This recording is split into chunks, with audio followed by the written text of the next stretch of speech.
Hello everyone, welcome to Technical Baatcheet. So guys, आज के इस लेक्चर में हम लोग देखने वाले हैं पाइथन का if elif conditional statement. Okay, तो आइए देखते हैं इसका सिंटेक्स। और इससे पहले एक चीज़ और मैं आपको बता देता हूँ कि इफ़ एलिफ जो है इसको पाइथन में कहा जाता है, लेकिन अदर लैंग्वेजेस में हम इसको इफ़ एल्स इफ़ भी कहते हैं। ओके ओके, तो आइए सबसे पहले बात कर लेते हैं इसका यूज़ हम कहाँ कहाँ पर कर सकते हैं। ओके, तो बेसिकली यहाँ पर क्या होता है कि आपके पास मल्टीपल कंडीशंस होती हैं और मल्टीपल रिजल्ट्स होते हैं। मतलब ये है कि हर एक कंडीशन के बेस पर आपको एक रिज़ल्ट प्रोवाइड करना होता है। ओके, जैसे कि सिंटेक्स में आपको दिख रहा है कि अगर फर्स्ट कंडीशन ट्रू होती है तो आपको उसके बेस पर उसका रिजल्ट बताना है। या कह सकते हो कि अगर पहली कंडीशन ट्रू होती है तब क्या आपको प्रिंट कराना है, या सेकंड कंडीशन ट्रू होती है तब क्या प्रिंट कराना है, थर्ड कंडीशन प्रिंट मतलब ट्रू होती है तब क्या आपको प्रिंट कराना है। ओके, तो इन सभी का जो रिजल्ट है वो एक ही आने वाला है, ये ध्यान रखना है। एक ही मतलब सेम नहीं है। एक का मतलब ये है कि इन सभी स्टेटमेंट से कोई एक ही स्टेटमेंट चलेंगी। अब जैसे कि मेरे पास टोटल कितने स्टेटमेंट्स है, 4 स्टेटमेंट है, 1 2 3 4। ओके, तो 4 कंडीशंस हैं, मतलब कंडीशंस नहीं, स्टेटमेंट्स हैं। तो 4 स्टेटमेंट्स हैं टोटल, इसमें से कोई एक ही आउटपुट आएगा। जैसे कि हम लोगों ने इफ़ एल्स इफ में देखा है कि एक कंडीशन के बिहाफ पर आपको या तो ट्रू पार्ट चलता है या फॉल्स पार्ट चलता है। ओके, तो सेम इसमें भी यही है कि एक कंडीशन कोई भी, इन सभी में से कोई एक ही कंडीशन ट्रू होगी और उसके बिहाफ पर जो है आपका पार्ट चलेगा उसके अकॉर्डिंग। ओके, फर्स्ट का अगर ट्रू हुआ तो फर्स्ट वाला पार्ट, सेकंड ट्रू हुआ तो सेकंड, थर्ड ट्रू हुआ तो थर्ड वाला स्टेटमेंट। अगर इन तीनों में से कोई भी ट्रू नहीं हुआ तो एल्स स्टेटमेंट। ठीक है, तो एल्स स्टेटमेंट तब चलता है जब कोई भी कंडीशन मैच नहीं होती है। ओके, और ये हमारे पास शॉर्ट हैंड इसका है, और शॉर्ट हैंड में आपको बाद में बताऊंगा। पहले हम इसके ऊपर डिस्कस कर लेते हैं थोड़ा सा, इसको किस तरीके से और यूज़ कर सकते हैं। ओके, तो यहाँ तक आपको समझ आ गया होगा। अगर इसकी बात करें तो मेरे पास टोटल कितनी कंडीशंस होनी चाहिए, first okay, first condition, second condition, third condition. तो मेरे पास टोटल 3 कंडीशन होनी चाहिए। ओके, और हर एक कंडीशन के बेस पे इसका रिजल्ट हमको प्रिंट कराना, एल्स तो आपको पता ही है। तो चलिए स्टार्ट करते हैं। तो यहाँ पर 3 कंडीशंस हैं, एग्जाम्पल में दिया, 4 भी हो सकती है, 5 भी हो सकती है, 2 भी हो सकती है। ओके, अगर एक ही कंडीशन होगी तो वो इफ़ एलिफ की कैटेगरी में नहीं आएगा, है ना, क्योंकि एक कंडीशन है तो आपके पास ट्रू या फॉल्स रिजल्ट देना होता है, जो कि इफ़ एल्स काम कर सकता हो उसकी जगह पर। ठीक है, चलिए कुछ एग्जाम्पल्स मैंने यहाँ पर लिए हुए हैं आप लोगों के लिए। तो ये क्वेश्चन नंबर 1 को पहले मैं आपको समझा देता हूँ। क्वेश्चन 1, यहाँ पर भी मैंने क्वेश्चन 1 लिखा हुआ है। तो ये क्वेश्चन जो है एक सेंटेंस वाइज है, उसको थोड़ा सा मैंने सिंप्लीफाई किया है ताकि आपको समझने में ईजी रहे। तो क्वेश्चन समझते हैं क्या है। क्या लिखा हुआ कि इफ़ वीक नंबर इज़ 1, कि अगर आपका वीक नंबर 1 है देन आपको प्रिंट करना है, क्या प्रिंट करना है, मंडे। ठीक है, अगर यूज़र आपको 1 देता है, या वीक का नंबर एक वेरिएबल हम बना लेंगे जिसमें हमने अगर 1 रखा तो आपका जो आउटपुट आना चाहिए 1 आना चाहिए। इसी तरीके से इफ़ वीक नंबर इज़ 2, तो अगर वीक नंबर 2 है तो ट्यूसडे आएगा, वीक नंबर 3 है तो वेडनेसडे। इसी तरीके से हमने पूरा वीक का लिया हुआ है। ओके, अगर यहाँ पर आप ध्यान से देखें तो कितनी कंडीशंस हैं अपने पास, देखिए।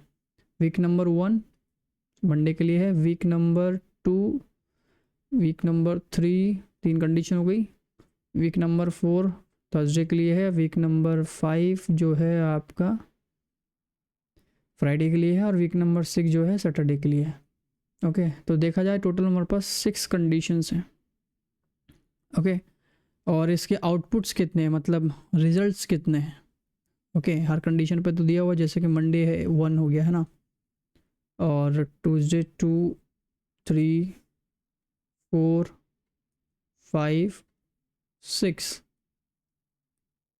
ओके, और एक और है एल्स, एल्स का पार्ट भी है 7।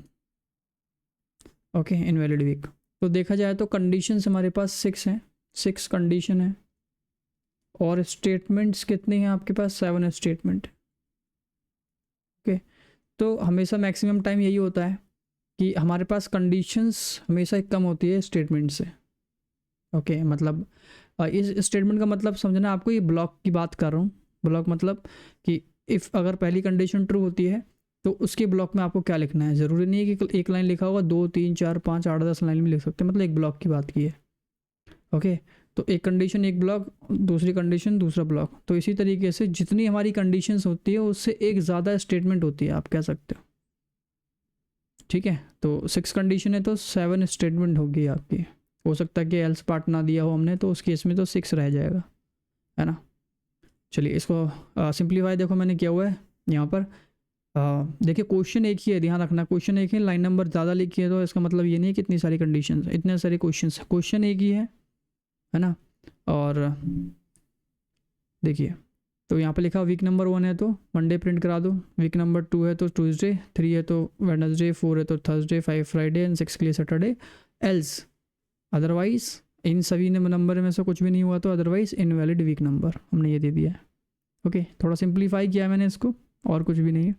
तो आप भी क्वेश्चंस को सिंप्लीफाई करके लिख सकते हैं अपने अंडरस्टैंडिंग के हिसाब से। तो देखा जाए यहाँ पर टोटल हमारे पास 1 2 3 4 5 6 कंडीशंस हैं, और हर एक कंडीशन पर एक रिजल्ट देना। देखिए अगर ये कंडीशन ट्रू हुई तो मंडे आएगा, सेकंड कंडीशन ट्रू हुई तो ट्यूसडे आएगा, तीसरी कंडीशन ट्रू हुई तो वेडनेसडे। इसी तरीके से हर कंडीशन पर एक रिजल्ट, हर कंडीशन पर एक रिजल्ट, हर कंडीशन पर एक रिजल्ट।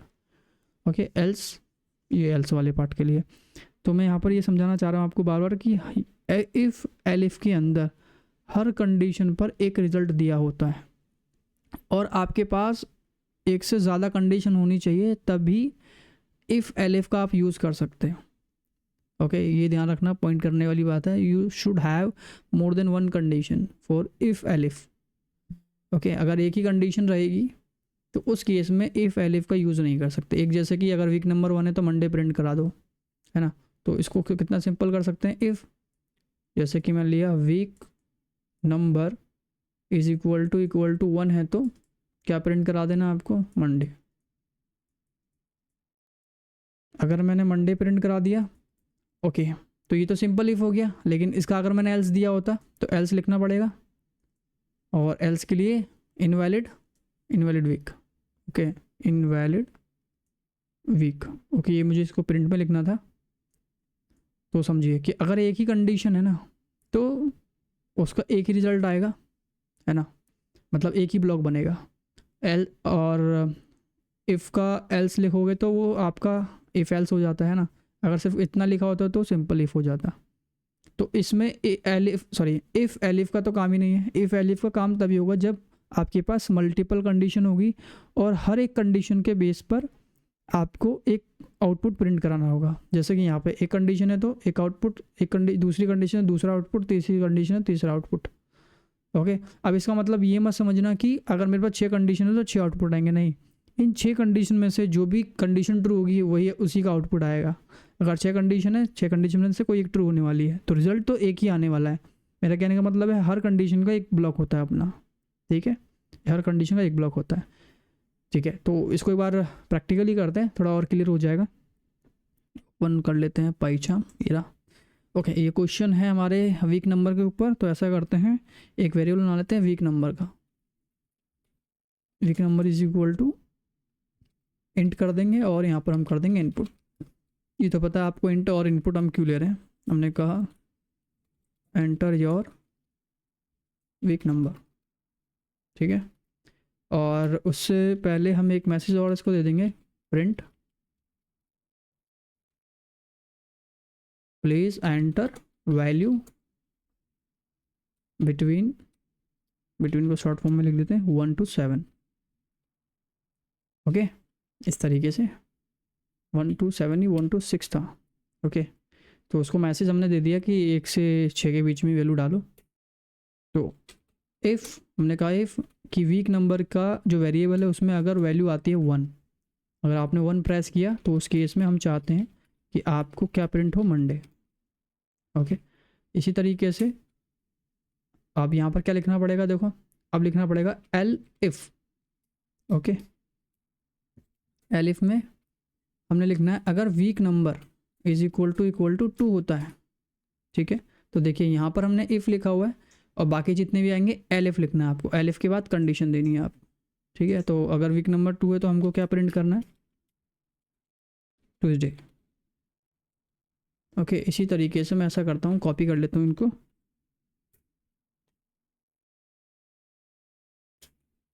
3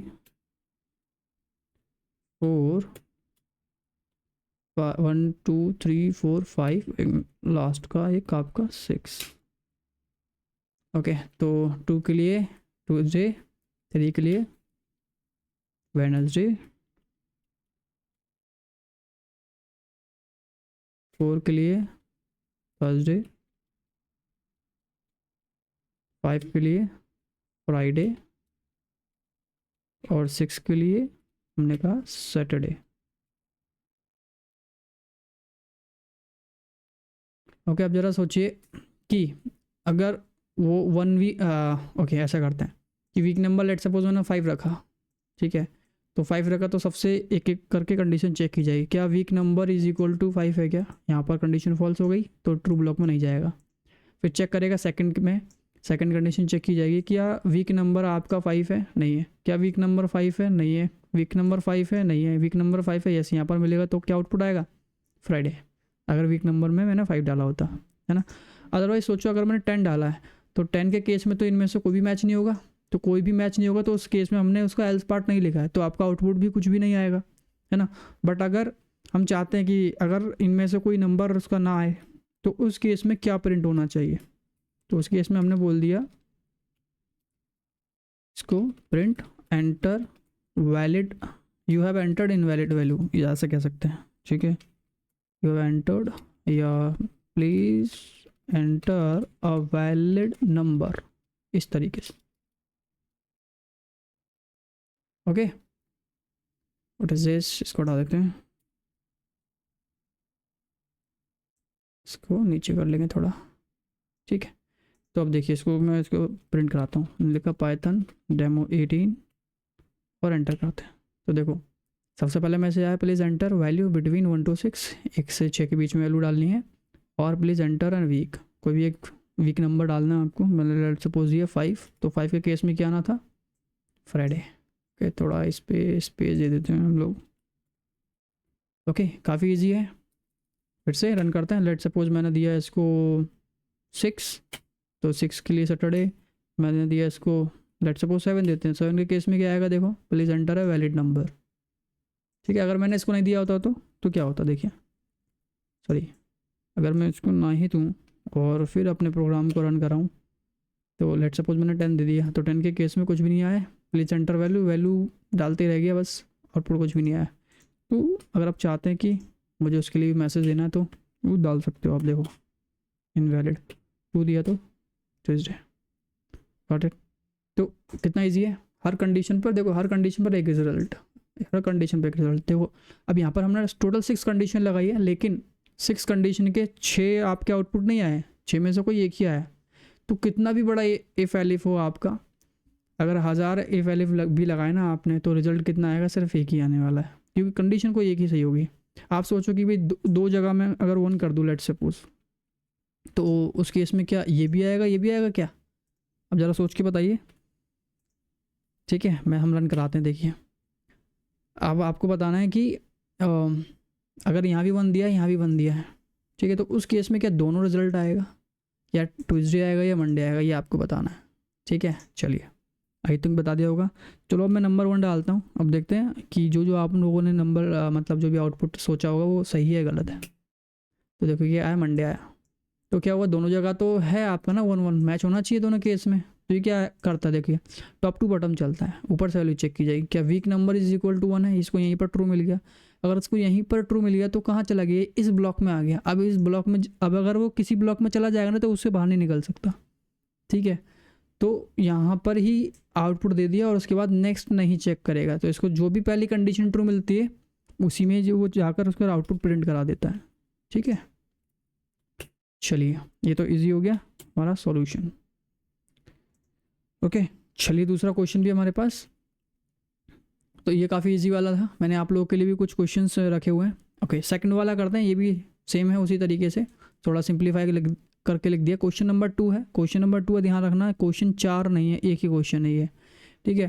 तो क्या बोला है कि इफ़ यूज़र एंटर्स नंबर 1, कि अगर यूज़र जो है नंबर 1 एंटर करता है, देन ऐड 2 नंबर्स, तो आपको 2 नंबर को ऐड करना है। If user enters number 2 then subtract 2 number, तो 2 नंबर को आपको सब्ट्रैक्ट करना है। अगर यूज़र नंबर 3 मतलब 3 यूज़र अपनी तरफ से 3 वैल्यू देता है ना, नंबर 3 प्रेस करता है तो उसको 2 नंबर्स को आपको मल्टीप्लाई करना है।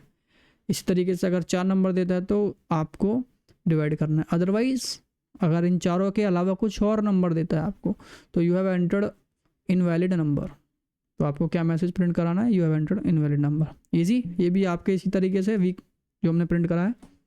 चलिए सॉल्व करते हैं। क्वेश्चन नंबर 2 था ये हमारा। ओके,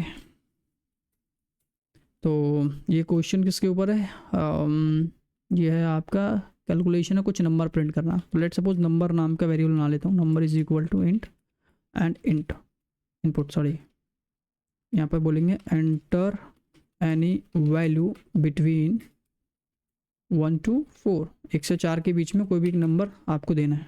ठीक है, तो हमने कहा कि अगर यूज़र ने नंबर में वैल्यू डाली 1 तो 2 नंबर को ऐड कराएंगे। तो 2 नंबर को ऐड कराने के लिए 5 + 2 कर दिया। आप ज़रूरी थोड़ी है वो 5 + 2 ही वैल्यू मतलब प्लस करना चाहता है।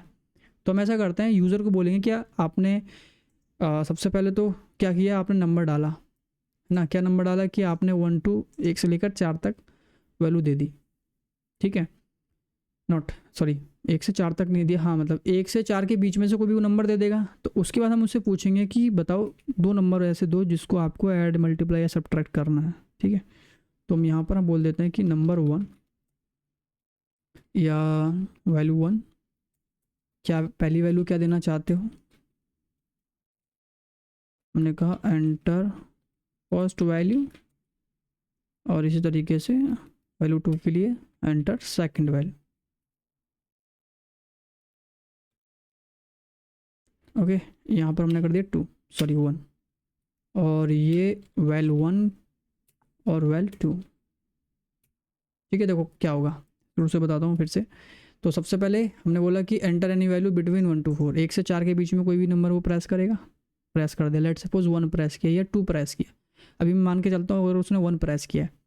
ठीक है, उसके बाद हमने उससे पूछा कि पहली वैल्यू बताओ और दूसरी वैल्यू बताओ जिसके साथ कैलकुलेशन होने वाली है। ठीक है, तो उसने दोनों वैल्यू बता दी। लेट सपोज 5 और 6 दे दिया है, और नंबर में उसने अगर 1 दिया तो देखो नंबर इज इक्वल टू 1 है, तो 1 है तो 2 नंबर को ऐड कर दो, कौन सा, जो वैल्यू 1 में आपने दिया है, जो वैल्यू 2 में दिया है। ठीक है, थोड़ा कंप्लीट करते हैं और थोड़ा इजी लगेगा। हमने कहा एलिफ में हमने कहा कि अगर नंबर की वैल्यू 2 है तो प्रिंट कर दो किसको, अच्छा 2 के केस में क्या था, 2 के केस में हमें सब्ट्रैक्ट करना है।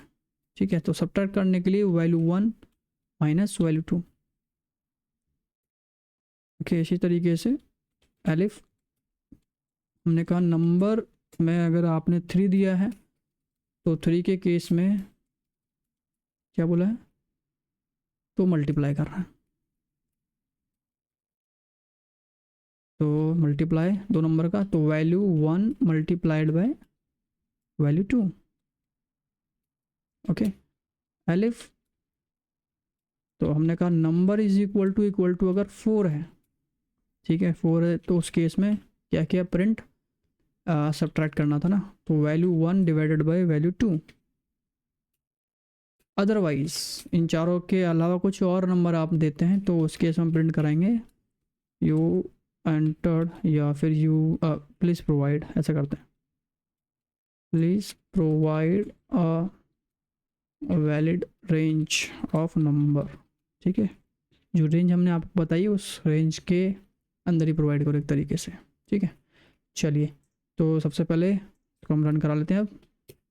तो देखिए एंटर एनी नंबर इस तरीके से, तो जैसे ही नंबर दूंगा, जैसे कि मैं लेट सपोज उसको दिया मैंने 3।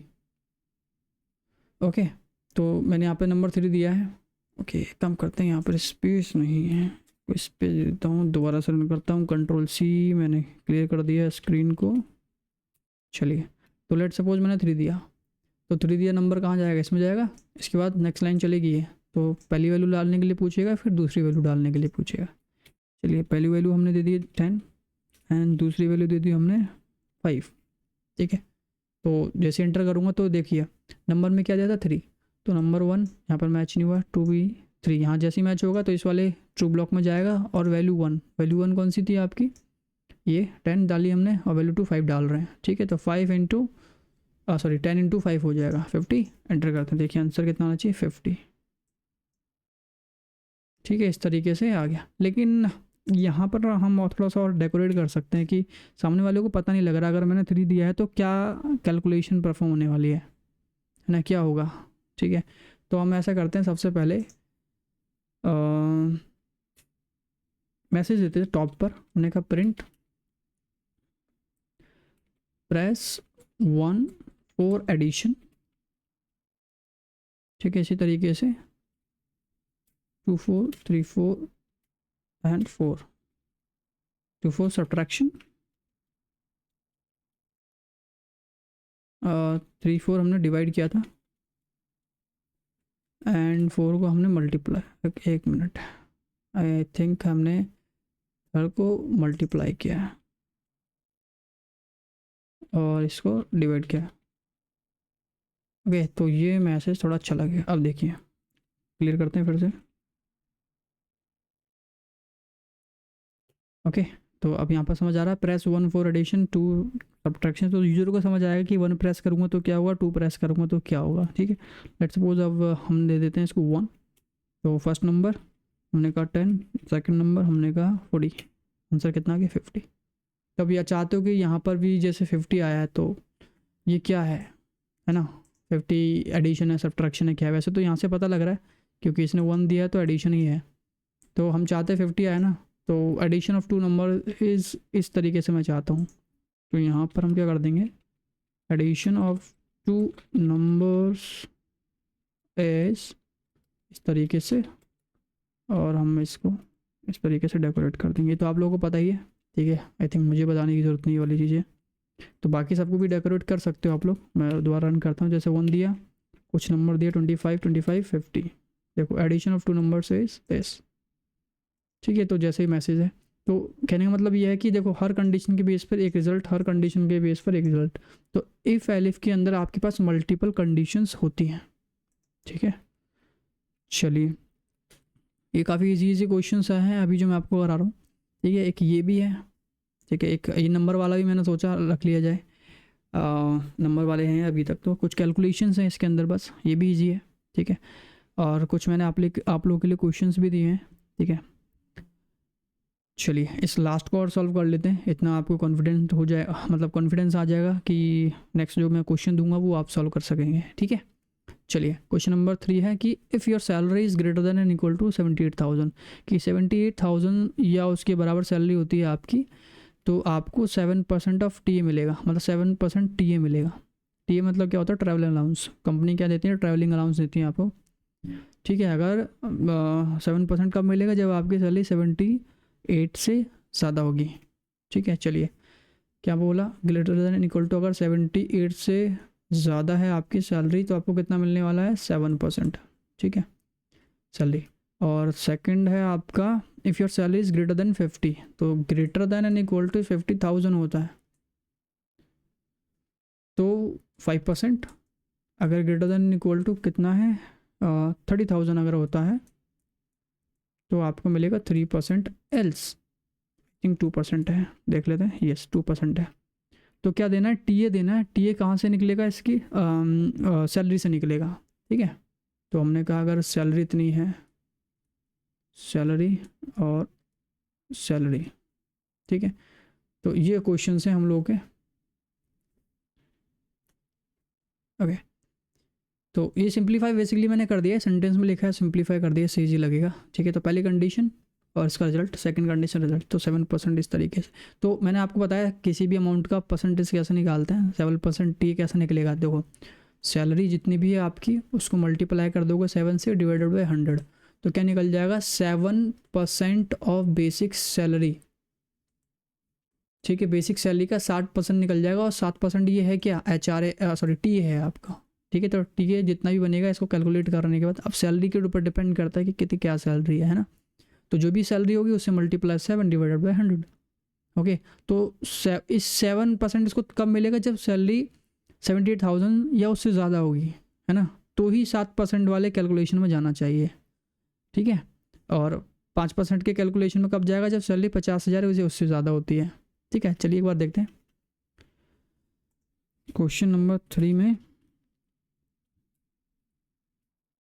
चलिए क्वेश्चन 3, तो ये क्वेश्चन किसके ऊपर डिपेंड है, आपकी सैलरी के ऊपर। तो ऐसा करते हैं, सैलरी नाम का वेरिएबल इंट, और यहाँ पर हम कर देंगे इनपुट। हमने कहा एंटर योर सैलरी, ठीक है। तो हमने कहा कि अगर आपकी सैलरी की value greater than and equal to कितना होती है, कितना बोला था, 78,000। ओके, 78,000 या उससे ज़्यादा होती है तो आपको 7% मिलेगा। तो 7% में डायरेक्ट ऐसे भी लिख सकता हूँ कि 7%, है ना। तो बट आपको कैलकुलेट करके लिखना है, ठीक है। तो कैलकुलेट आपको पता है कैसे करना होता है। चलो मैं इसको बाद में कर दूंगा, लेकिन पहले सिंपल के लिए अभी रख देता हूँ, ठीक है, ताकि आपको पता लगता रहे क्या आ रहा है, ठीक है।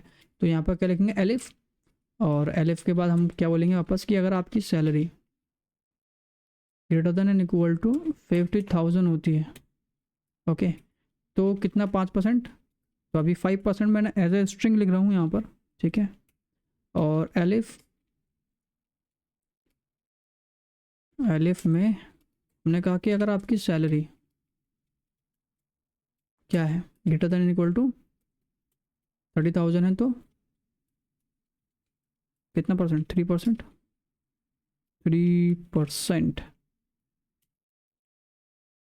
अदरवाइज बाकी जो बच्चे हुए हैं उनको कितना परसेंट मिलेगा, 2%।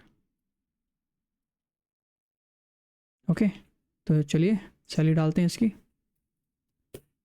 तो सैलरी अगर, अब बताइए, मैं 55,000 डाल रहा हूँ, तो क्या कितना परसेंट इसको मिलना चाहिए।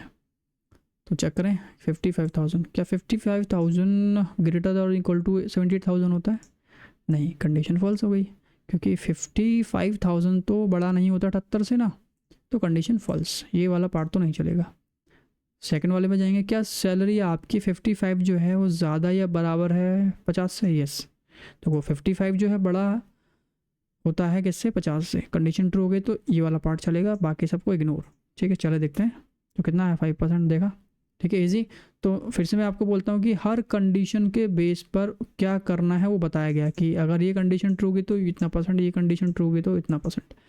तो इफ़ एलिफ के अंदर क्या होता है कि मल्टीपल कंडीशन होती है, और हर एक कंडीशन का एक रिजल्ट बताया गया होता है कि ये आएगा, ठीक है। मैं आपको ये बस समझाना चाह रहा हूँ, क्योंकि आगे जाके आपको थोड़ा ट्रिकी क्वेश्चंस आएंगे, तो वो आइडेंटिफाई करने में आपको इजी रहेगा कि कौन सा इफ़ एल से सॉल्व होगा, कौन सा सिंपल इफ़ से सॉल्व होगा, कौन सा आपका इफ़ एलिफ से मतलब सॉल्व होगा, ठीक है। चलिए, तो अभी इसका कैलकुलेशन कर देता हूँ, 7%। तो 7% हम क्या कर देंगे इसमें कैलकुलेशन। तो हमने कहा जो भी आपकी सैलरी है उसको मल्टीप्लाई कर दो 7 से, और डिवाइड कर दो किससे, 100 से, डिवाइडेड बाय 100, सेम, इजी। इसी तरीके से यहाँ भी हमने दे दिया कि जो भी आपकी सैलरी है उसको मल्टीप्लाई कर दो किससे, 5 से, डिवाइड कर दो 100 से, ठीक है। ये भी ये हम लोगों ने किया हुआ है, परसेंटेज का क्या कैलकुलेशन होता है, ठीक है। तो जो भी आंसर आएगा ये वो कैलकुलेट करके आपको दे देगा, multiply by 3 divided by 100, else 2%, तो इसके लिए भी देना पड़ेगा 2% वाले के लिए, ठीक है। और salary multiply by 2 divided by 100, okay. चलिए एक बार और फिर से रन करा लेते हैं। हमने कहा 33,000, बताइए क्या रिजल्ट आएगा, यहाँ चेक किया जाएगा क्या 33,000 ग्रेटर देन होता है 78 से, नहीं। क्या 33,000 ग्रेटर देन होता है 50 से, नहीं। क्या 33,000 ग्रेटर देन और इक्वल टू होता है 30 से, यस। इक्वल तो नहीं होता लेकिन ग्रेटर होता है, क्योंकि 33,000 बड़ा है 30 से, यस, कंडीशन ट्रू है, तो ये रिजल्ट आएगा। तो 3% लिखने के बाद ये जो कैलकुलेशन जो भी बनेगा वो आएगा, ठीक है। तो देखिए, तो आपकी 33,000 का 3% जो होता है वो 990 होता है, ठीक है। तो उसने ये कैलकुलेशन दिया है, ठीक है। तो आप लिख सकते हैं, यहाँ पर मैसेज दे सकते हो, योर टी एज इस तरीके से 7%, या your T A value is जो भी आपको वैल्यू बतानी है। तो मैसेज आपके ऊपर डिपेंड करता है क्या डेकोरेशन आपको देनी है, ठीक है। आई होप समझ आ गया होगा। तो नेक्स्ट, अब देखिए ये क्वेश्चंस जो हैं आप लोगों के लिए, ठीक है, काफ़ी ईजी हैं, इसको आप लोगों को सॉल्व करना है। देखते हैं आप लोग कितने सॉल्व कर पाते हो और कितने नहीं, ठीक है। तो अभी उस क्वेश्चंस में कोई डाउट है तो मेरे को आपको मतलब आप लोग मुझे बता देना, ट्राई करूँगा मैं उसको और अच्छी तरीके से सॉल्व करवाने के लिए, या कुछ क्वेश्चंस हैं वो कमेंट के अंदर आप पूछ सकते हो मुझसे।